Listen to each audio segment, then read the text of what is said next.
Hello students, welcome to my channel. जैसा कि आपको पता है हम 7th क्लास की हिंदी पढ़ रहे हैं और हमारी क्या नाम है, बुक का नाम है बसंत। आज जो है हम इसका पाठ नंबर 8 पढ़ेंगे। पाठ का नाम क्या है? रहीम के दोहे। जो ये रहीम के दोहे हैं ये हमारे हिंदी साहित्य के काव्य खंड के अंतर्गत आते हैं।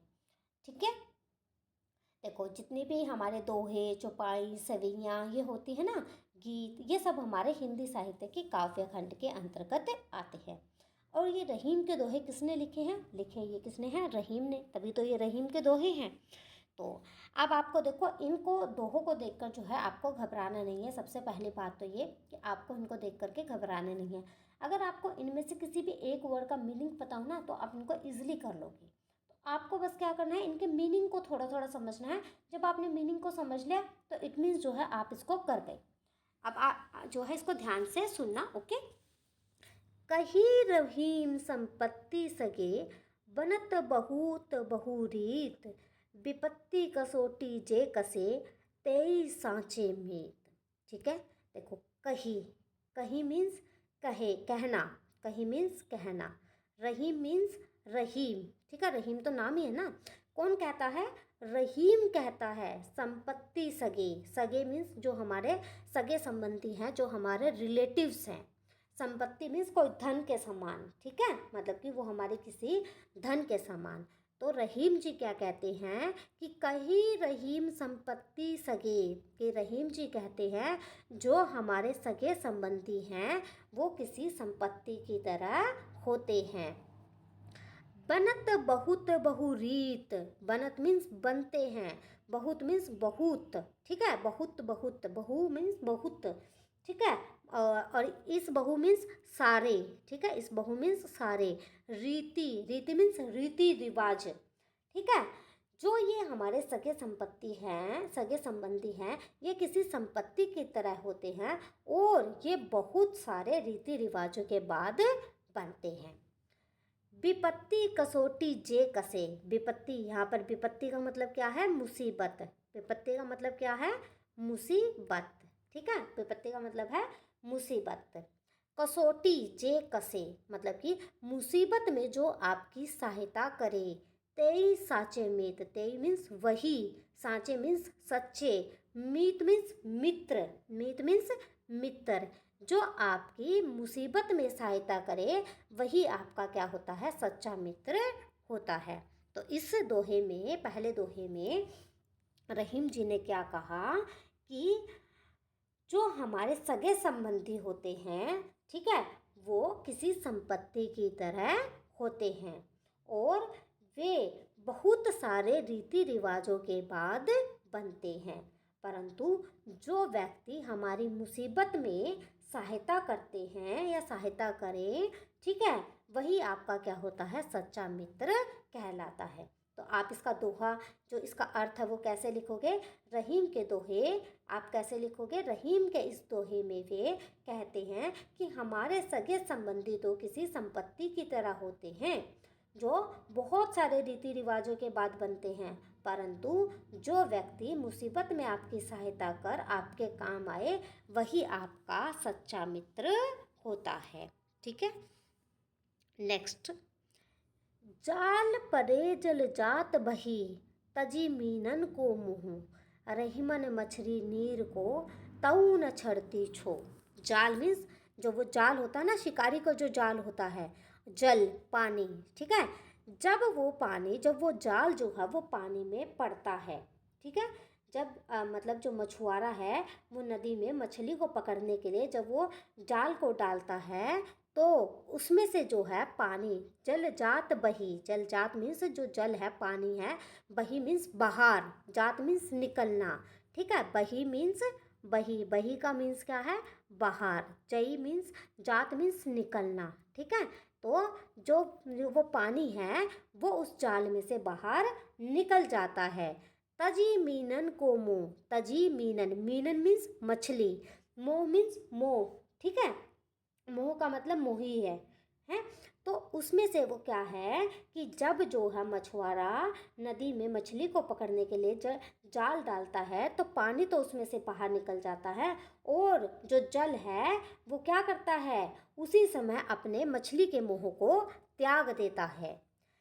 रहीमन मछली नीर को तजू न छड़ती छो, लेकिन जो मछली है वो पानी के प्रेम को नहीं भूल पाती। रहीमन मछली नीर को, ठीक है, मछली मीन्स मछली, और नीर मीन्स, नीर का मतलब भी क्या होता है, पानी। नीर का मतलब भी क्या होता है, पानी। मीनन का मीन्स भी मछली, ठीक है, और मछली का मीन्स मछली। तो रहीमन मछली नीर को, जो मछली है वो पानी के प्रेम को नहीं भूल पाती। तहु न छाड़ती छो, और उसके वियोग में जो है वो अपने प्रेम को, अपने प्राणों को वो त्याग देती है। हम कहते हैं ना कि मछली जल की रानी है, जीवन उसका पानी है, हाथ लगाओ तो डर जाएगी, बाहर निकालो तो मर जाएगी। कि जब जो है मछली को बाहर निकाल लिया जाता है तो क्या होता है, मछली मर जाती है ना, क्योंकि मछली को पानी से मुंह होता है।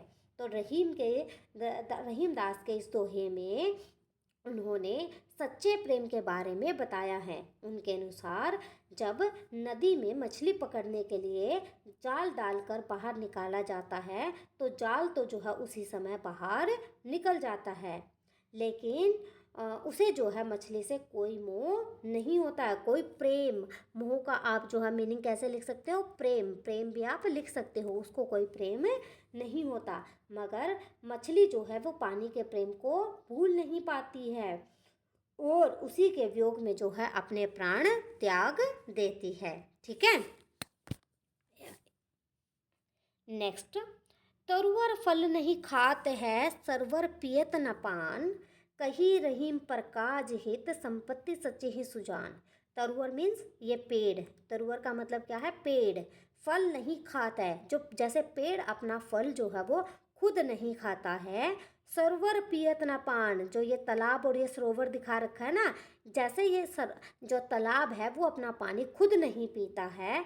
कही रहीम पर काज हित, तो रहीम जी क्या कहते हैं, ठीक उसी प्रकार सज्जन और अच्छे व्यक्ति जो अपने लिए धन का संचित करते हैं, अपने लिए मतलब कि धन को उपयोग मतलब संपत्ति सही संचय ही सुजान, संपत्ति मतलब कि धन को जो है वो अपने पास रखते हैं, उसी प्रकार जो ठीक सज्जन व्यक्ति होते हैं वो धन का प्रयोग अपने लिए नहीं करते बल्कि दूसरों के हित के लिए भी करते हैं। देखो आप कैसे समझ सकते हो। कही रहीम, रहीम कहते हैं पर काज, पर मीन्स दूसरों के लिए, दूसरों, हित मीन्स उनके हित के लिए, ठीक है, उनके भलाई के लिए। हित का मतलब आप यहाँ पर कैसे भी लिख सकते हो, उनकी भलाई के लिए।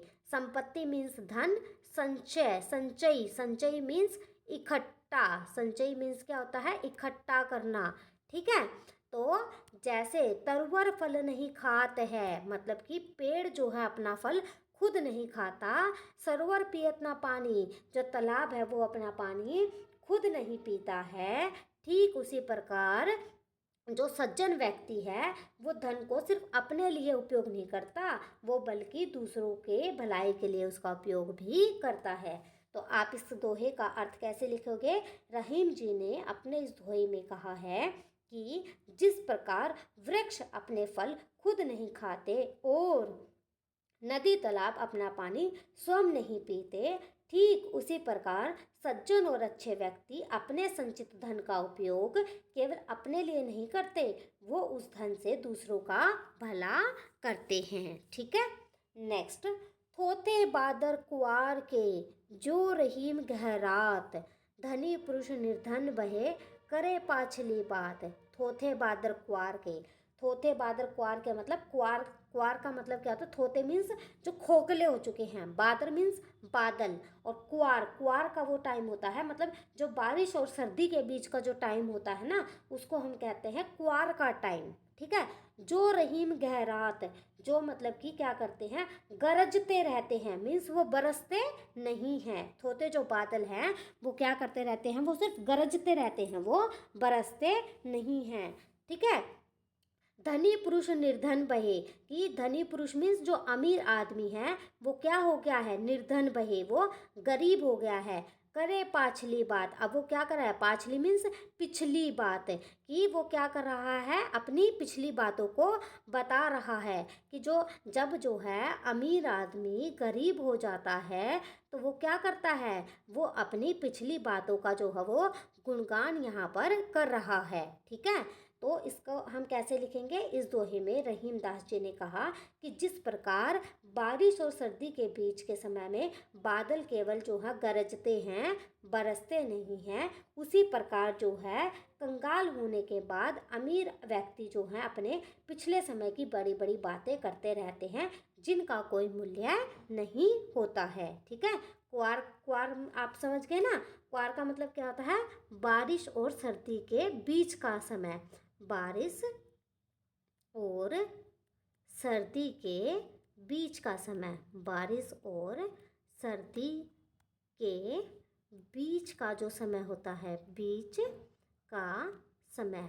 ठीक है, उसको हम क्या कहते हैं, क्वार का समय जो है हम कहते हैं। ठीक है, धनी पुरुष आप समझ गए, अमीर व्यक्ति, निर्धन बहे मतलब जब वो गरीब हो जाता है, पाछली मीन्स पिछली, बात मीन्स बातें। तो इसको हम कैसे लिखेंगे, थोथे मीन्स जो खोखले हो चुके हैं, थोथे का मतलब क्या है, खोखले, एक तरीके से क्या है, खोखले। ठीक है, खोखले। बादर, बादर मीन्स बादल।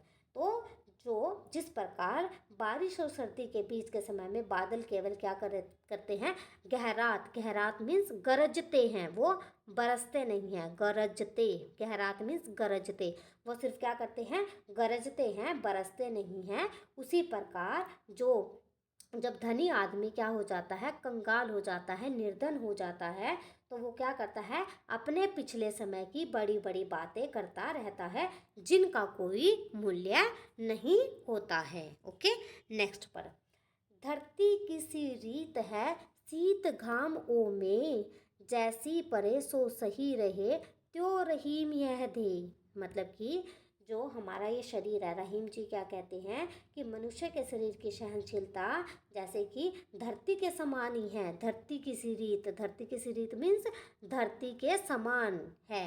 शीत घाम ओ मेघ, चाहे मतलब शीत मीन्स सर्दी, ठीक है, और घाम मीन्स गर्मी, ठीक है, और मे मीन्स बरसात।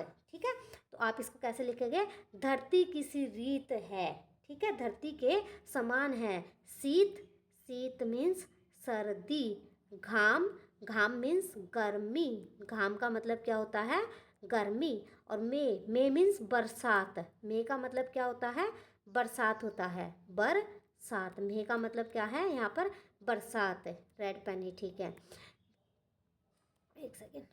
जैसे परे सो सही रहे, जैसी परी सो सही रहे, तो जिस प्रकार जिस तरह जो धरती है वो सर्दी गर्मी बरसात आदि को सही मीन्स सह लेती है, सही मीन्स सह लेना, सहन कर लेना, सह लेती है, त्यों रहीम यह देह, यह देह मीन्स शरीर, देह का मतलब क्या है, शरीर, उसी प्रकार जो हमारा शरीर है वो जीवन के सभी सुख दुख को, हर जीवन के सुख दुख रूपी हर मौसम को जो है वो सहन कर लेता है। तो आप इसको कैसे लिखोगे, आप इसका मीनिंग कैसे लिखेंगे, यहाँ पर रहीम जी क्या कहते हैं अपने इस दोहे में, रहीम जी ने अपने इस दोहे में मनुष्य के शरीर की सहनशीलता के बारे में बताया है। वो कहते हैं कि मनुष्य के शरीर की सहन शक्ति बिल्कुल इस धरती के समान ही है। जिस तरह धरती जो है वो सर्दी गर्मी बरसात आदि सभी मौसम झेल लेती है, ठीक उसी तरह जो हमारा शरीर भी है वो जीवन के सुख दुख रूपी हर मौसम को सहन कर लेता है। ठीक है, यहीं पर जो है आपके रहीम के दोहे समाप्त होते हैं। अगर आपको ये वीडियो अच्छी लगे तो लाइक ज़रूर करना और कमेंट भी ज़रूर करना, कमेंट करके आप मुझे बताओगे तो मुझे बहुत अच्छा लगेगा। ठीक है, और चैनल को जो है सब्सक्राइब करना तो बिल्कुल भी मत भूलना, क्योंकि जब तक आप चैनल को सब्सक्राइब नहीं करोगे तब तक आपको नेक्स्ट वीडियोज़ के नोटिफिकेशन कैसे मिलेंगे, है ना। तो चैनल को सब्सक्राइब करना बिल्कुल मत भूलना, और साथ साथ बेल आइकन को भी जो है प्रेस करना है, क्योंकि चैनल को सब्सक्राइब करने से सिर्फ नोटिफिकेशन नहीं आएंगे, बेल आइकन को भी प्रेस करना पड़ेगा। Okay, thank you so much.